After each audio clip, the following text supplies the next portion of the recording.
Bienvenidos al curso básico de Elixir. Hoy vamos a hacer una pequeña introducción a lo que es Elixir, Erlang, que es la plataforma en la que Elixir se basa. Entonces, primero que todo vamos a hablar el por qué. Vamos a motivarnos un poco, vamos a decir por qué estamos aprendiendo Elixir, por qué gastar el tiempo en un lenguaje más sabiendo que hay tantas cosas para hacer, ¿cierto? Un poco de historia. Elixir tiene una historia rica y larga, entonces vamos a hablar un poco de eso. Parte de esa historia requiere que hablemos de Erlang, entonces vamos a hablar un poco de eso, vamos a gastar un poco de tiempo explicando por qué esto es tan importante y finalmente hablaremos un poco de la programación funcional, porque los dos componentes más importantes de Elixir son esos, el hecho de que está basado en Erlang, en el Vim, y el hecho de que es programación funcional. Entonces empecemos. ¿Por qué otro lenguaje más? ¿Por qué vamos a aprender otro lenguaje más? Primero que todo, obviamente esto es un poco de preferencias personales, pero es uno de los lenguajes más ergonómicos con los que yo he podido trabajar. ¿Qué significa esto? Que generalmente solo hay una forma de hacer las cosas y esa forma generalmente tiene sentido. Obviamente hay excepciones, pero esas excepciones de cierta forma prueban esa regla de la ergonomía. Vamos a hablar un poco más, pero esto es muy intencional. Los diseñadores del lenguaje se preocupan mucho porque la experiencia del desarrollador sea lo mejor posible. Es un lenguaje fácil de aprender. En este mundo de la programación y de los lenguajes de programación hay muchísimo y hay cosas muy complicadas, hay cosas muy fáciles. Yo diría que Elixir está tendiendo a lo que puede ser más fácil, Python, Go, por ahí. No es muy complicado de aprender si uno se dedica. Además que el momento en que uno empieza, como la experiencia del desarrollador es tan satisfactoria, como uno como desarrollador disfruta mucho desarrollar en Elixir, la curva de aprendizaje se vuelve menor, ¿cierto? Porque uno está mucho más motivado. Algo más es, y esto yo lo he notado en los últimos 2 o 3 años, muchas más empresas están utilizando Elixir como su tecnología, ¿cierto? Y casi no hay gente disponible. Por ejemplo, acá en Colombia, Bancolombia empezó a investigar, a mirar cómo podían hacer, y encontrar programadores es muy complicado. Entonces lo que hacen las empresas es entrenar a los que ya tienen. Entonces, en el momento en que uno aprende Elixir, pues las oportunidades de trabajo incrementan porque hay mucha gente buscando por desarrolladores en Elixir. Cuando hablamos de la parte ya más técnica, es un lenguaje muy fácil de escalar y es un lenguaje que es muy fácil de mantener el código, mantenerlo vigente, mantenerlo actualizado, todas estas cosas. Cuando se creó el lenguaje en el que Elixir está basado, ese lenguaje de Erlang, vamos a hablar de ese lenguaje en un rato más, tenía 2 primitivas. Una de esas primitivas era la tolerancia a errores. Ellos, cuando estaban diseñando ese lenguaje, tenían que hacer un lenguaje en donde si había errores, había que haya errores, ¿cierto? Es imposible que no haya errores, pero ninguno de esos errores podía causar que todo el sistema se derrumbara, que todo el sistema dejara de funcionar.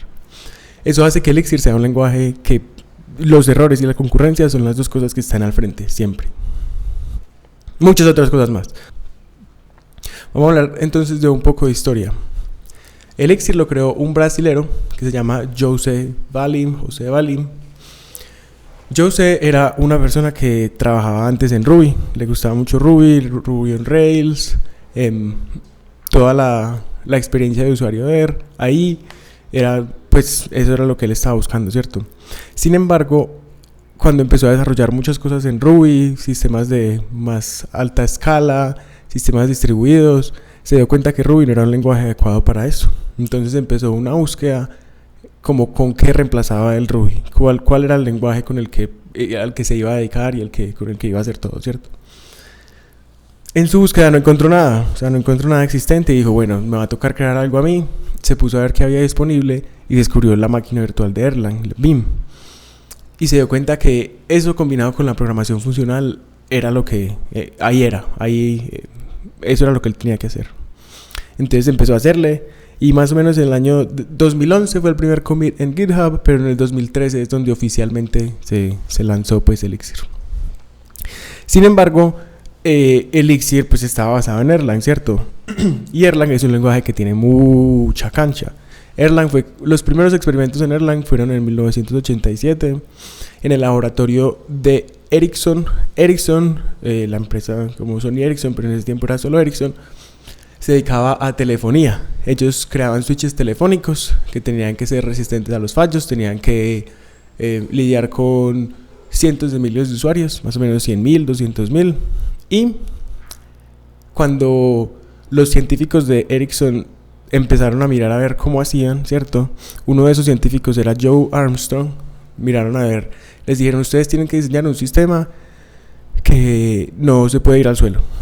No importa lo que pase, no se puede ir al suelo, no se puede caer. Y es un sistema que tiene que soportar cientos de miles de clientes al mismo tiempo. Entonces, con esas dos como restricciones en el espacio del diseño, se creó Erlang. Ellos iteraron por muchos lenguajes, miraron muchas cosas, Lisp, Prolog, cosas que ya existían. Nada de eso se acomodó, entonces tocó crear un nuevo lenguaje. Ese lenguaje fue Erlang. Erlang está basado o corre en una máquina virtual que se llama el BIM. BIM significa Bjorn o Bogdan, que son un apellido. Esa es la persona que inicialmente implementó esta máquina. Bjorn Erlang Abstract Machine. No entiendo por qué abstract, pero es una máquina abstracta. Y esta máquina trae un conjunto de librerías, un conjunto de utilidades que se conocen como OTP, Open Telecom Platform. Básicamente, cuando Ericsson sacó Erlang, empezaron en el más o menos 90, 91, sacaron la primera versión de Erlang. Se empezaron a dar cuenta que habían cosas que se estaban repitiendo mucho, que las tenían que hacer una y otra vez. Entonces, para eso crearon abstracciones, y estas abstracciones las juntaron todas dentro de OTP y las sacaron en OTP. Entonces, OTP simplemente es un conjunto de librerías que corren encima de la máquina virtual de Erlang. ¿Por qué es tan importante esto? Erlang utiliza un sistema de procesamiento de concurrencia que se conoce como el sistema de actores. Esto Elixir lo copia verbatim desde Erlang. Mejor dicho, es exactamente lo mismo. ¿En qué consiste? El sistema por actores se basa en... Tenemos procesos que son como entidades independientes de cómputo. Estos procesos realizan computación, y si en algún momento necesitamos múltiples de estos procesos que colaboren para hacer algo, estos procesos simplemente se envían mensajes el uno para el otro, ¿cierto?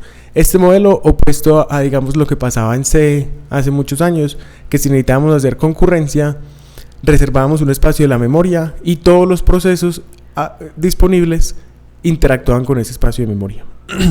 Eso hemos descubierto que es muy peligroso porque se presta para deadlock, se presta para corrupción de memoria, etc.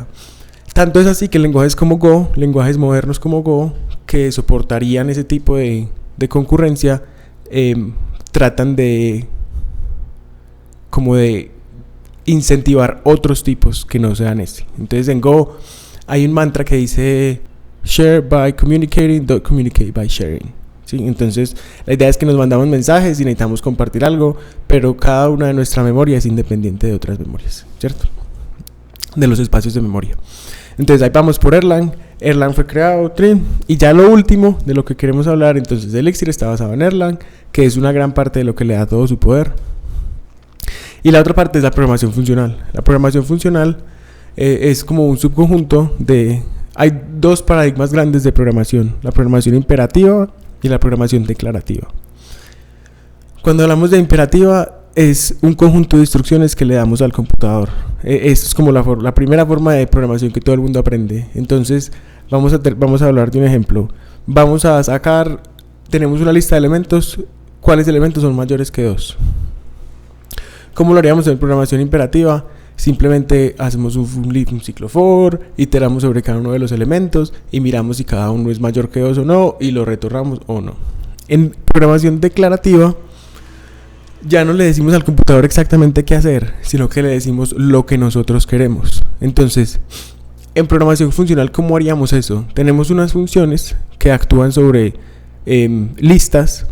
Una de las funciones es la función filtro. Entonces vamos a llamar a la función filtro sobre nuestra lista de elementos, y esa función nos recibe otra función, que es cuál es nuestro criterio para filtrar. Entonces, ¿cuál va a ser el criterio?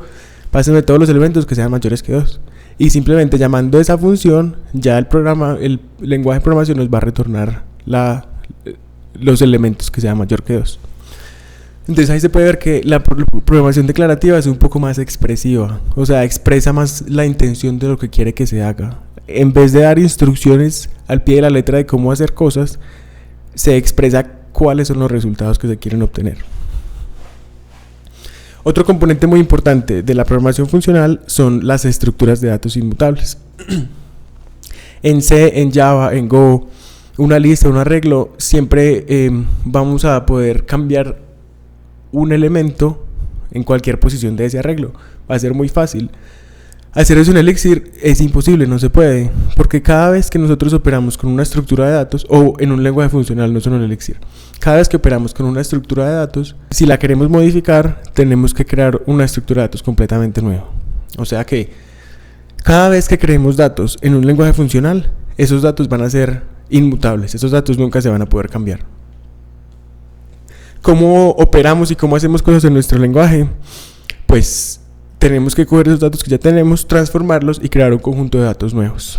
Eso hace que sea muy explícito todo lo que pasa en la programación funcional, porque los datos están al frente. En la programación imperativa, muchas veces ese estado, esos datos, como ese estado de todo el programa está oculto, o está por detrás, está guardado en los objetos, está latente, no está totalmente explícito. En la programación funcional, ese estado está al frente, está en la cara. Y el último componente son funciones. Es funciones en todo lado. Entonces, puedo pasar funciones como parámetros, puedo tener múltiples funciones guardadas en un arreglo, etc. Por ejemplo, si estamos trabajando en C, C no es un lenguaje funcional. Entonces, ¿qué es lo que hacen para emular esto? Que se crea un puntero a una función. Pero realmente eso no es como tal tratar con una función como si fuera un ciudadano de primera. Es un ciudadano de segunda. Entonces ahí está, espero que se hayan motivado y que estén muy listos para aprender